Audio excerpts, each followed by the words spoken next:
저와 여러분 모든 사람은요, 내가 가치를 인정하고 내 마음에 품은 것, 내 마음에 둔 것에 집중하며 어떠한 대가도 지불합니다.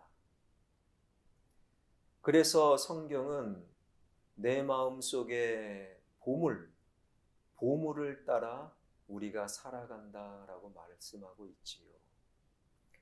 골프를 생각해 보면요, 골프를 치지 않는 분들, 골프의 가치를 인정하지 않는 분들은 18홀을 돌려면 한 대여섯 시간 걸린다고 하지요. 그리고 그 땡볕에 상당한 금액을 지불하고 골프를 치는 분들을 이해할 수가 없는 거예요. 게다가 골프 공을 홀에다가 넣는다고 했을 때 좀 크게 만들면 좋잖아요.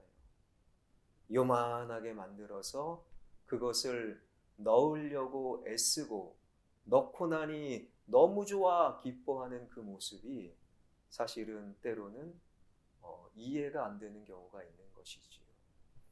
그러나 골프를 치는 분들, 골프를 마음에 두고 골프의 가치를 인정하는 분들은 그게 너무 좋은 거예요. 이렇듯 모든 사람은요, 내 마음속에 두고 가치를 인정하는 그 보물을 따라 오늘을 살아가고 있고, 때로는 어떤 대가도 지불할 준비가 되어 있는 것이지요. 그런 흐름에서 2부 예배드리는 여러분들에게 묻습니다. 여러분들 마음속에 두고 있는 그것, 그래서 어떠한 대가 지불도 준비하고 있는 그것은 무엇일까요? 우리가 오늘 본문에서 만나는 세례 요한도 마찬가지였어요. 골프는 아니지만 세례 요한의 마음에 두었던 그것은 바로 그리스도의 길을 예비한다. 나의 사명은 주의 길을 예비하는 것이다. 그것을 마음에 두었던 세례 요한을 우리는 만나게 되지요. 당시 세례 요한이 활동하던 당시에 유대교의 종파는 보통 세 갈래로 크게 나눠져 있었습니다. 우리가 알고 있는 바 바리새파, 그리고 사두개파, 에세네파, 그 밖에 소수이긴 하지만 헤롯파와 열심당원들이 있었어요. 바리새파는 하나님의 말씀, 율법을 중요하게 여기긴 했지만 속보다는 겉모습, 내용보다는 형식, 그리고 체면을 중시했던 자들이 바리새파. 사두개파는 당시의 기득권자, 부유층, 금수저로 제사장 가문 출신으로 하나님의 말씀보다는 세속적 권력에 관심 갖던 인물들입니다. 바리새파와 사두개파와는 달리 하나님의 율법을 철저히 지키고 그리고 신앙을 집중적으로 헌신했던, 그래서 도시를 떠나 광야로 들어가 수도원과 같이 공동생활을 했던 사람들을 에세네파라고 불러요. 그리고 소수이긴 하지만 헤롯파는 유대 사회를 장악했던 헤롯 과문을 지지했던 유대인들, 그리고 열심당원은 로마 제국의 압제로부터 폭력으로, 무력으로 독립을 쟁취하자라고 말했던 유대인들. 그렇다면 세례 요한은 어떤 파에 속해 있었겠습니까? 바로 광야, 열심, 헌신. 그래서 세례 요한은 적어도 에세네파의 영향을 받았던 에세네파 일원이었다 이해해도 됩니다. 광야에서 그 마음에 두고 나의 사명은 주의 길을 예비하는 것이다. 그리고 최선을 다해 세례를 베풀고 있었던 세례 요한, 그 요한을 어느덧 예수 그리스도가 찾아오게 되는데, 오늘 본문 13절입니다. 13절 말씀. 이때에 예수께서 갈릴리로부터 요단강에 이르러 요한에게 세례를 받으려 하시니, 13절의 갈릴리는 마가복음 1장 9절에 의하면 갈릴리 나사렛을 말하는 것이고, 요단강, 요한이 세례를 베풀고 있던 요단강은 요한복음 1장 28절에 의하면 요단 건너편 베다니를 의미하는 거예요. 지도로 확인합니다. 잘 보이시나요? 그래도 비교적 큰 글씨로 저 위에 나사렛 1번이라고 적혀 있죠. 갈릴리 나사렛에서 저 밑에 사회 바로 위에 2번 베다니라고 적혀 있는 곳, 갈릴리 나사렛에서 베다니까지 딱 봐도 굉장히 먼 거리를 주님께서 산 넘고 물 건너 험한 여정을 통해 세례 요한에게 세례를 받자 작정하고 세례 요한을 찾아오신 거예요. 세례 요한을 작정하고 찾아오신 예수 그리스도, 이 13절의 말씀 속에서 굉장히 중요한 첫 번째 메시지를 발견하게 됩니다. 바로 나를 찾아오신 예수 그리스도. 먼저 주님은 나를 찾으시고, 먼저 주님은 나를 먼저 사랑하신 우리 주님. 여러분, 우리가 그 주님을 믿고 신앙생활을 하면서 여러 가지 착각 속에 머물러 있는 분들 가운데 하나는 내가 주님을 찾는 거예요. 내가 예배 드린다라는 생각이에요. 내가 주님을 찾는다. 죄송하지만 그것이 아닙니다. 창세기 2장 7절에 의하면 저와 여러분 모든 인간의 본질을 가리켜 흙이다, 아파르, 먼지와 티끌이다 라고 성경은 말씀하고 있어요. 여러분, 먼지와 티끌이 무엇이 그리 대단하겠습니까? 대단하지 않아요. 먼지와 티끌이 어떤 방향을 결정하며 어떤 방향을 결정하여 그 길을 따라갈 수 있겠습니까? 그럴 수 없어요. 그냥 시대의 흐름과 바람 흐름에 따라 먼지와 티끌, 저와 여러분은 그저 흘러가는 존재라는 거예요. 먼지와 티끌인 인간은 창조주 하나님을 절대로 먼저 찾아갈 수 없습니다. 그런 우리를 주님께서 먼저 찾아와 주셔서 말씀하시고 우리를 붙들어 주셔서 그나마 주님의 은혜로 주님 사랑합니다 말할 수 있는 것이고, 주님의 먼저 찾아오심 때문에 우리가 그나마 예배 드리는 것, 이것이 바로 복음이라는 거예요. 이 세상에 사람들이 만들어낸 수많은 종교가 있지요. 그런데 어떤 종교도 사람이 만든 신을 찾아가지 신이 사람을 찾아가지 않습니다. 신이 먼저 사람을 찾아가 사람의 문제를 듣고 문제를 해결해 주는 종교는 없어요.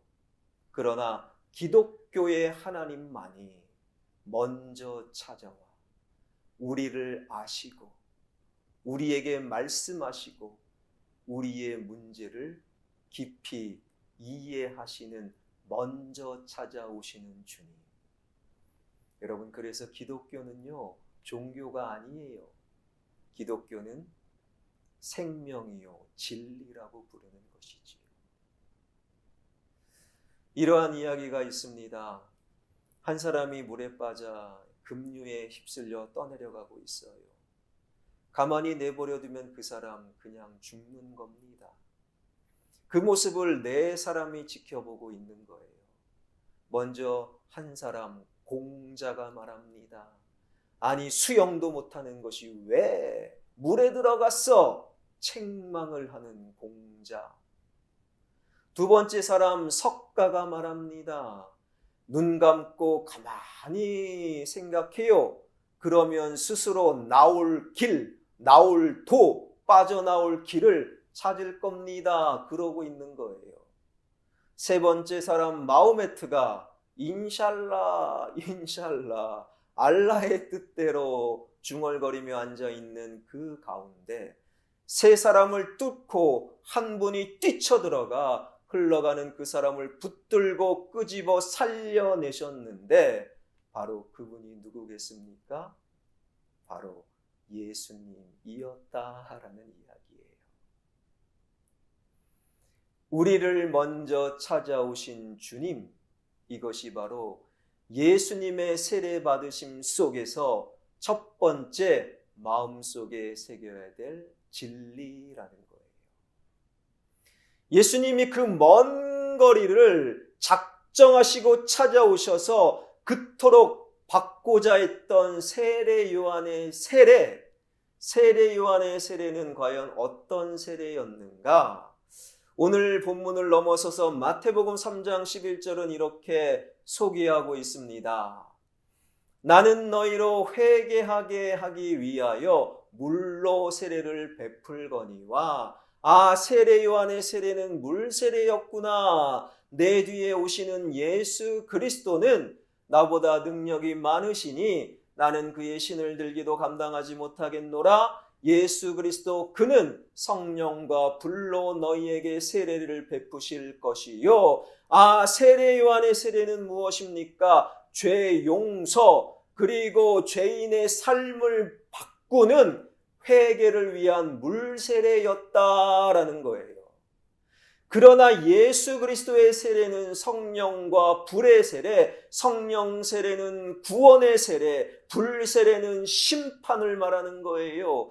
그러니 딱 봐도 예수 그리스도의 세례가 더 우월적이고 예수 그리스도의 세례가 더 본질적인 거예요. 게다가 예수님은 그리스도시기에 죄가 있어요? 없어요? 죄가 없으신 분. 그런데 왜 예수 그리스도가 물세례, 죄 용서와 회개를 위한 그 물세례를 받으려 오셨는가? 받을 필요가 없어요. 이 사실을 세례 요한도 잘 알고 있었기에 예수님을 뜯어 말리고 있지요. 오늘 본문 14절입니다. 요한이 말려 이르되 내가 당신에게서 세례를 받아야 할 터인데 당신이 내게로 오시나이까? 아닙니다. 나는 당신에게 물세례 줄 수 없어요. 예수님은 죄 용서, 회개가 필요 없는데 왜 내가 당신에게 예수님께 세례를 베풉니까? 안 됩니다. 예수님을 말렸다라는 거예요. 여기에서 두 번째, 세 번째 예수님의 세례가 주는 하나님의 뜻을 발견하게 되는데 예수님은 물세례 필요 없으신데 왜 작정하시고 세례를 받으려 찾아오셨고 진짜 물세례 받으셨는가? 오늘 본문 15절은 이렇게 말씀하고 있지요. 그것은 하나님의 의를 이루기 위함이다. 예수께서 대답하여 이르시되 이제 허락하라. 요한 너와 우리가 이와 같이 하여 모든 의를 이루는 것이 합당하니라 하시니 이에 요한이 허락하는지라. 물세례 받을 필요 없으세요? 그런데 왜 물세례를 받으셨는가? 하나님의 의, 모든 하나님의 의를 이루기 위함이다. 주님은 말씀하세요.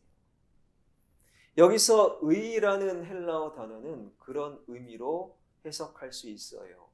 하나님 보시기에 올바른 것.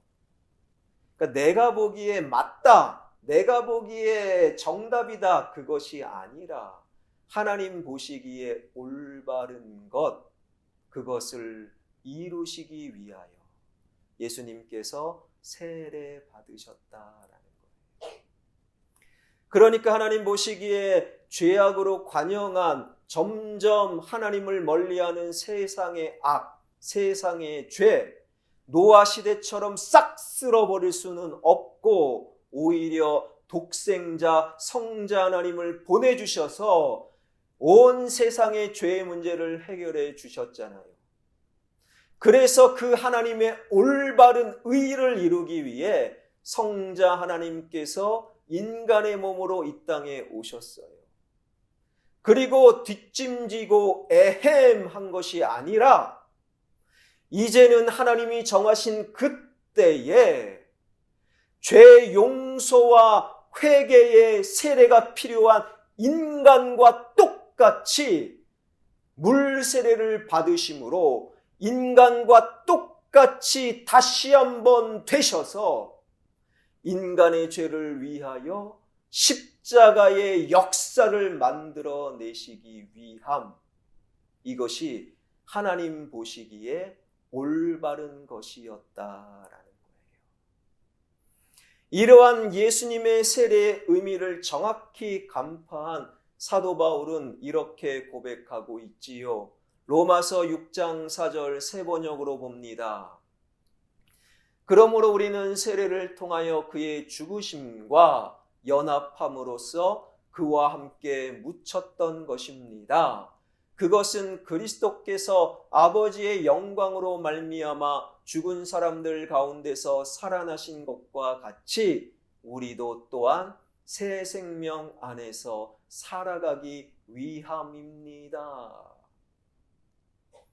여러분, 예수님께서 세례를 받으셨다라는 것은 예수님 이후 세례받은 우리에게 예수님과 연합한 것이요, 예수님의 죽으심과 함께 우리의 옛자가 죽는 것이요, 이제는 옛자는 죽고 주님과 함께 새롭게 사는 것, 이것이 바로 세례의 의미라는 거예요.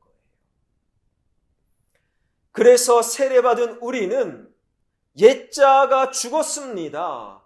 그리고 예수님과 더불어 삽니다. 이것을 늘 고백하며 살아가야 한다라는 거예요.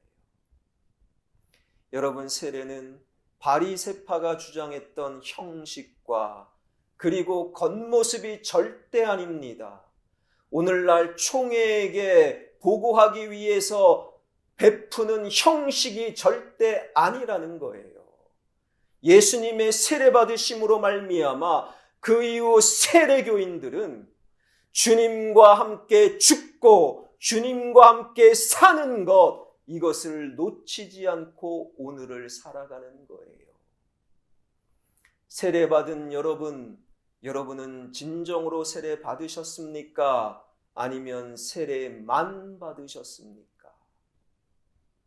여러분의 옛자는 여전히 시퍼렇게 살아계십니까? 아니면 주님과 함께 죽어가고 계십니까? 여러분, 세례받은 우리는 옛자 우리 말이 달라져야 돼요. 시험 성적이 안 나온 자녀를 향해 우리의 옛자는 왜 시험 공부 안 했어? 왜 성적 떨어졌어? 그 옛자가 죽고 대신 주님과 함께 고생했다, 아들아 딸아 여기 맛있는 저녁밥 먹자, 말할 수 있어야 되는 거예요. 우리의 옛자, 요즘 자영업이 어렵고 경제가 어렵고 힘듭니다. 그리고 수입이 줄어듭니다. 그래서 걱정이 됩니다. 염려가 됩니다. 하나님도 안 보여요. 그런 옛자가 죽고 이제는 주님과 함께 어렵지만 하나님께서 가장 좋은 길로 인도하실 거야, 주님의 희망을 말하며 오늘을 살아가는 거예요. 우리의 옛자, 코로나로 인하여 두렵습니다.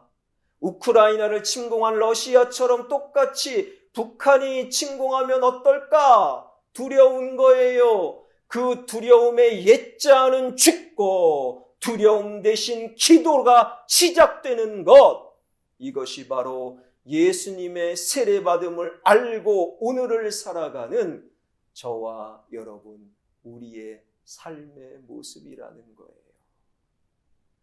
세례받은 여러분, 옛자는 주님과 함께 죽고 주님과 함께 오늘을 사는 저와 여러분, 우리 모두가 되길 주님의 이름으로 축원합니다. 이러한 예수님의 세례를 또다시 아름답게 고백했던 요한의 고백이 요한복음 1장 31절에 나와 있습니다. 내가 와서 물로 세례를 베푸는 것은 그를 이스라엘에 나타내려 함이라 하니라. 세례 요한이 물로 예수님께 세례를 베풀었어요. 이것은 어떠한 의미가 또 있느냐? 예수님을 지난 30년 동안의 요셉과 마리아의 첫째 아들로 자란 그 예수를 그리스도다, 온 세상의 죄를 짊어지고 가는 어린 양이다, 모든 이스라엘의 모든 역사에 나타내는 것, 이것이 바로 요한에게 세례받으신 예수님의 세례의 의미라는 거예요. 여러분, 요한의 세례, 오늘날 물 세례는 일반 사람, 우리와 같은 일반 사람들에게는 지난 과거를 청산하는 거잖아요. 그러나 과거를 청산할 필요가 없는 예수님께는 지난 사적인 생활 30년의 사적 생활을 마감하고 이제 그리스도로 공생애를 공식적으로 선포하며 대비하는 무대가 예수님의 세례였다라는 거예요.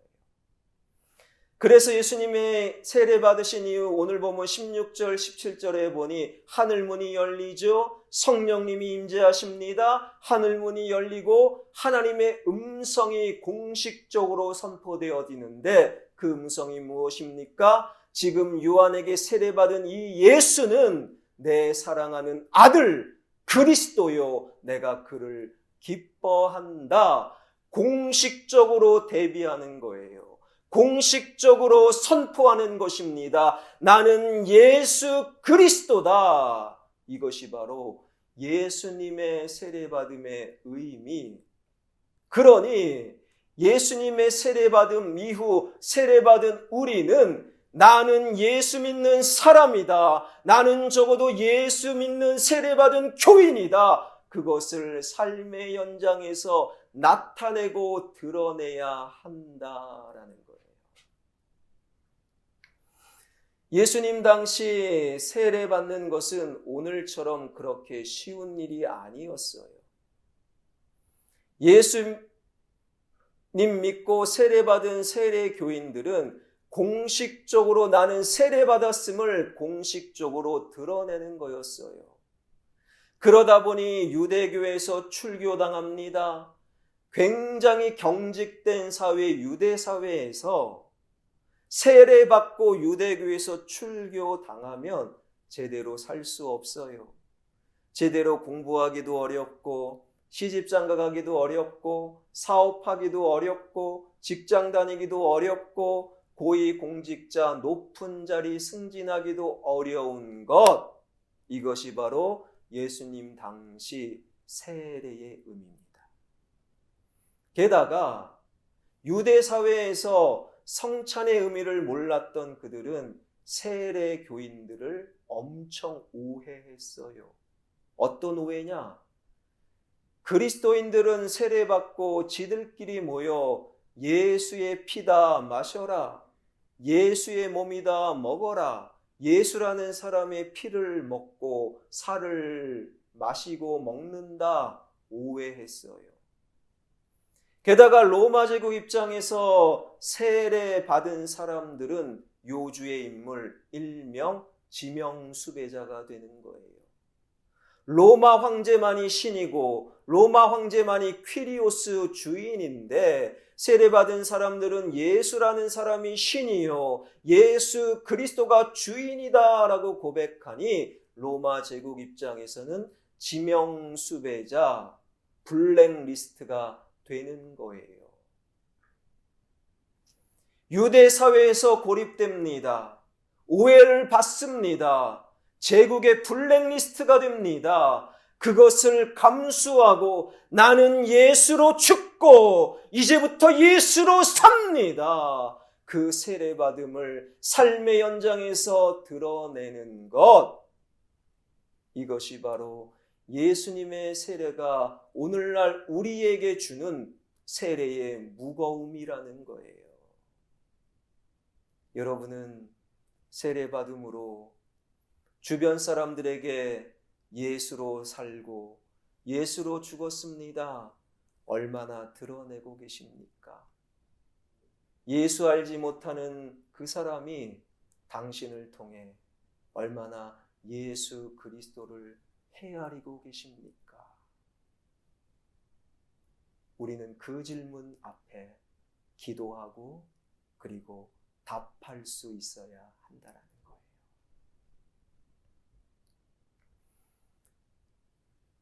미얀마 선교사님 사랑의 저금통 그것을 보내기로 당회에서 결정한 김수학 선교사님 이야기를 하려고 합니다.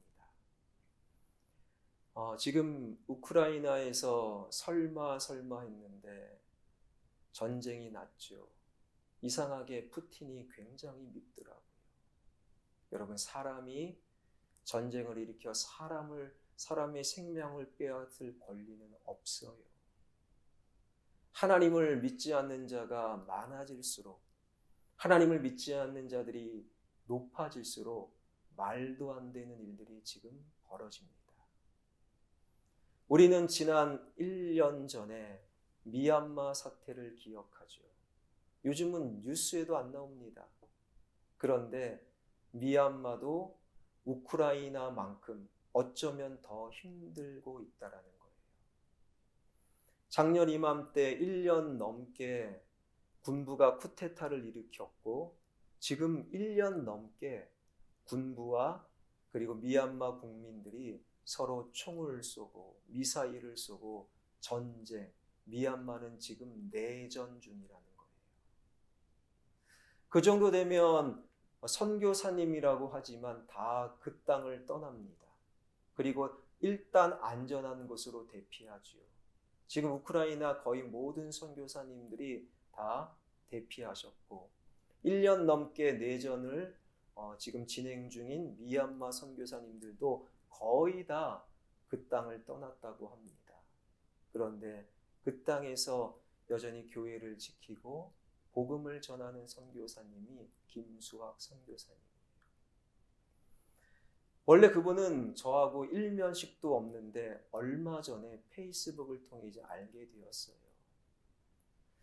그러니까 한 교회에서 이제는 지속적으로 선교비를 보내서 생활비 쓰시고 그리고 주거 환경 조금 이렇게 고치시고 아이들 보통 선교사님들이 가장 어려운 지역에 선교를 하실 때 현지인과 다른 선교사님들 학교의 아이들을 조금 큰 비용을 지불해서 보냅니다. 그 아이들 교육비에서 정기적으로 이렇게 선교비를 보내던 교회에 선교 정책이 바뀌어서 이제는 선교비를 못 보내고 있답니다. 그나마 선교비, 주거 환경 개선하고 그래도 좀 어렵지만 좋은 것 드시고 아이들 선교사 학교로 보내십시오라고 보냈던 선교비 다 선교사님들 그렇게 사시는데 그런데 그 선교사님만 보낸 그 선교비를 가족을 위해 쓰지 않고 교회를 위해 그리고 현지인들 구제비로 다 쓰다 보니까 내 사진을 보니 누가 딸들이고 딸 셋이 있는데 누가 딸들이고 누가 현지인인지 구분을 못 하겠더라고요. 그리고 주거 환경이 가난한 미얀마 사람들하고 똑같이 사는 거예요. 그러다 보니 가족들이 수차례 옴에 걸렸대요. 옴은 가장 열악하고 지저분한 환경에서 걸린다고 합니다. 아이들 학교 못 보낸 지 오래되었고 그리고 작년 이맘때 내전이 벌어져서 다 선교사님들이 한국으로 안전한 곳으로 대피하는 와중에 그분이 페이스북에 글을 남기셨어요. 그때 알게 되었는데 그분이 지금이 우리가 이 땅을 떠날 때가 아니라 이 땅에 남아 복음을 전할 때입니다. 미얀마 사람들은 예수가 정말 필요합니다. 오히려 지금 전쟁의 순간에 예수 복음을 전할 복음의 황금기입니다. 다 떠나는데 자기만 안 떠나는 거예요. 나중에 보았더니 제 후배더라고요. 자기만 안 떠나요. 그렇게 사모님과 세 딸과 교회와 그 땅의 복음의 황금기입니다. 그 땅의 영혼들을 붙들고 복음 전하는 선교사님. 그런데 하나님의 의도와 계획이 어디에 있는지 갑자기 큰딸이 못 걷는 거예요. 갑자기 못 걸어요. 미얀마 기술로 의술로 도저히 박힐 수 없어 급하게 얼마 전에 사모님과 아이들만 이제는 귀국하셔서 한 교회 게스트하우스에 머물며 치료받고 계셔요. 치료가 돼도 그 가정에 또 다른 걱정, 치료비 걱정. 여러분, 이것이 바로 세례받은 자들의 삶의 모습이 아닐까요? 그렇다고 우크라이나 가고 미얀마 가라는 말은 아닙니다. 특별한 사명자들이 가는 곳이지요. 그럼에도 그러한 사명자들의 이야기는 바로 예수님의 세례받음을 다시금 환기시켜주고 있잖아요. 예수님으로 인하여 죽고 예수님으로 인하여 오늘을 살고 그 땅이 어떤 땅이든 내 입술과 내 결정과 내 판단과 나의 삶 전체가 예수 그리스도의 삶을 드러내고 있는 김수환 선교사는 진정한 세례 교인입니다. 사랑하는 성도 여러분, 우리 삶의 현장에 예수 그리스도가 먼저 찾아오셨어요. 그리고 주님께서 친히 세례 받으심으로 말미암아 우리의 옛자를 죽이시고 우리를 살려주신 주님, 그 예수 그리스도를 나의 삶의 현장에서 최선을 다해 드러내며 오늘을 살아가는 세례 받은 자로 살아가는 저와 여러분, 우리 모두가 되길 주님의 이름으로 축원합니다.